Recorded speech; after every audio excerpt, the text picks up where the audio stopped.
Olá, pessoal, bem-vindos à nossa aula 3 da unidade 1 da disciplina de Epistemologia da Educação Profissional e Tecnológica. O objetivo da nossa aula de hoje é identificar as dimensões do trabalho. Para tanto, nós vamos iniciar com uma reflexão sobre o trabalho. Vamos lá. A partir da entrada da atividade prática nas escolas, desenvolvidas por meio dos alunos, que cada vez mais precocemente começam a participar do mundo da produção, novas formas de articulação entre ensino e este mundo se mostram possíveis. Então, nesse sentido, de dar continuidade aí a esse pensamento, a trabalho, né, com o princípio educativo. E aí, nessa questão, nós verificamos a relação teoria e prática. Ela também deve ser aprendida para além das abordagens e concepções que procuram explicar essa relação. Se os elementos que compusessem essa relação, elas existissem autonomamente, né, livres, soltos, isolados um do outro. Assim, o processo de produção do conhecimento, ele é definido, antes de tudo, como um processo social, coletivo, cultural, histórico. Então, essa relação ensino e mundo do trabalho, né, e o mundo em si, essa produção do mundo, é extremamente pertinente. Então, o princípio do trabalho, como um princípio educativo, ele tece essas relações extremamente necessárias para a formação do sujeito. E nesse contexto, nós apresentamos aí algumas dimensões do trabalho. Por quê? Porque o trabalho ele é um fenômeno de natureza complexa, por possuir aspectos distintos, né, como técnico, fisiológico, moral, social, entre outros que vão permear aí, como cultural, estético, identitário. O trabalho, ele afeta a nossa vida de várias formas. Isso é o que nós vamos ver aí. Então, quando a gente traz essa perspectiva do trabalho na sua dimensão técnica, nós pensamos que a técnica aí é a técnica dos profissionais especializados nas funções que eles exercem e das condições ou meio material em que a atividade ela é exercida. Por exemplo, se é um ambiente que tem luz, se tem umidade, se tem ruídos. Então, ela foi por muito tempo o único foco de atenção das empresas para a organização do trabalho. Nós pensamos aí na questão do maquinário. O maquinário de uma fábrica, ela faz parte da dimensão técnica do trabalho. Quando nós verificamos a dimensão fisiológica, nós já vamos pensar aí, referir à constituição física do trabalhador.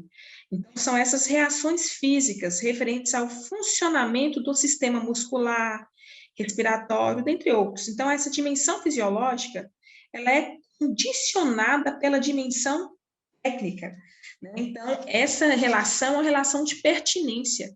Ela é condicionada à dimensão técnica da atividade do trabalho. Eu coloquei aqui para vocês a questão da ergonomia, aqui do lado, considerando que a ergonomia são o quê? São essas regras e esses procedimentos que visam os cuidados com a saúde do profissional dentro e fora do seu ambiente do trabalho. Quando eu falo a saúde do corpo, ela depende da dimensão técnica do trabalho. Então, tem toda uma relação. Quando eu falo da dimensão moral do trabalho, eu estou referindo à constituição psíquica do homem, ao seu exercício mental e à sua atitude emocional. Então, nossos pensamentos relacionados à nossa atividade profissional, elas são a dimensão moral do trabalho. Quando eu falo da dimensão social, eu penso aí, são os fenômenos psicossociais mesmo, decorrentes da relação, dessas relações interpessoais entre os indivíduos e entre os grupos que eles pertencem, tanto dentro quanto fora de uma organização. Por isso ela abarca aí a questão da pessoal, né, e coletiva, sendo identitária. E aí nós podemos falar também, trazer outras dimensões, né, mas as dimensões fixas mesmo do trabalho, elas são essas quatro: a técnica, a fisiológica, a moral e a social. Mas nós podemos tratar também, eu posso pensar na dimensão cultural, posso, quando eu faço essa análise dos perfis comportamentais dos indivíduos, com base nas suas influências culturais. Quando eu falo da questão ética também, dessa capacidade que nós temos de agir conscientemente, né, com base em escolhas de valor, de projetar finalidades e até mesmo de concretizá-las na vida social. Nós podemos falar também da questão da estética, né? Ou seja, da apreensão consciente da realidade ligada à intelectualidade, à dimensão econômica do trabalho. Então, o trabalho como princípio educativo, ele abarca, como a gente falou na última aula, as várias dimensões, né? O trabalho em si, ele abarca várias dimensões. E essas dimensões, pessoal, elas são dimensões cambiantes.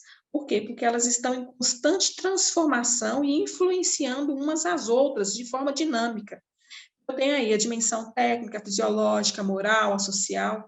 Essas dimensões, elas constituem o trabalho como uma atividade complexa e dinâmica.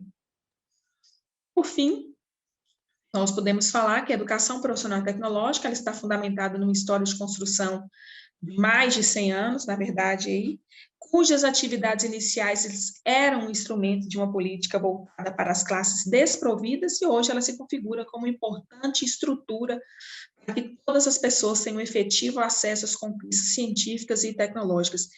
Esse é o diferencial de uma identidade social particular para os agentes e instituições envolvidos nesse contexto, cujo fenômeno é decorrente da história, do papel e das relações que a educação profissional tecnológica ela estabelece com a ciência, com a tecnologia, com o desenvolvimento regional e local, com o mundo do trabalho, né, e dos desejos de transformação dos atores nela envolvidos.